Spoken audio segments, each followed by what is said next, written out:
Goldberg creations are another favorite of mine, and it was in fact a performance of the Goldbergs that I gave now, gosh, about 5 years ago, that led me to immerse myself in the Welter Clavier. I played the Goldbergs at the in St. Paul, Minnesota, at the Schubert Club.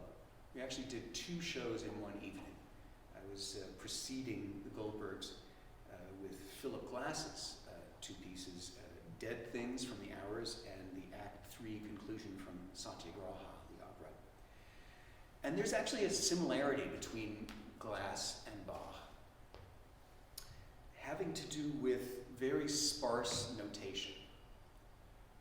Philip makes no or hardly any dynamic notations, and no articulations to speak of. And there's always this, with Bach and with Glass, there's an implied but potentially misleading kinetic sense of perpetual motion.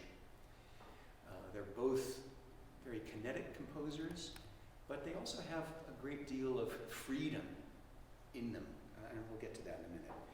While I was working on the Goldbergs, I was reading John Eliot Gardiner's book, Music in the Castle of Heaven, a biography and a chronicle of his own immersive Bach works, with his concentration on all the choral works. He did all the cantatas and masses.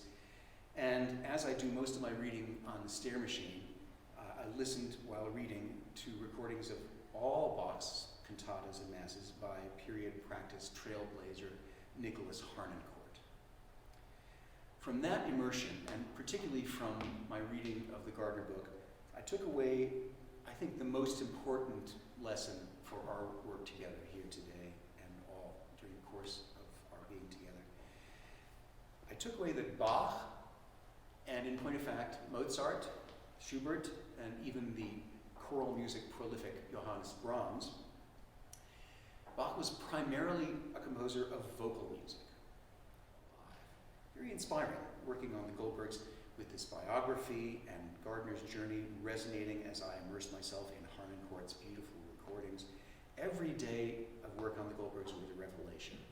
I felt as if I was discovering the work for the first time. I played it most of my life, but I was never so gratified as I was by this newly awakened awareness of its depth and richness.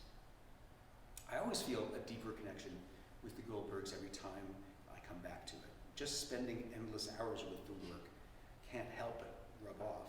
This time, though, I felt more enlightened by my literary and musical immersion. I felt I not only had learned more in the interim, I was seeking to know the music from the inside. I found that the real common thread of sparse notation in both Bach's music and Philip Glass's music to be an invitation to fantasy and freedom. When we think of Philip Glass music, we think about that, as I called it, that kineticism, that sense of constant, irrevocable, unstoppable motion. But I actually watched a video on YouTube, and you can look this up yourself. Philip Glass performing his piece Mad Rush live, and it was a performance at St. John the Divine in New York City. And rather than being this metronomic, hell-bent for leather, perpetual motion machine, Philip played in an extraordinarily fluid and serendipitous way. In other words, the tempo was not all strict, nor were the dynamics very strict. He was really just moving in and out in a very fluid and flexible way.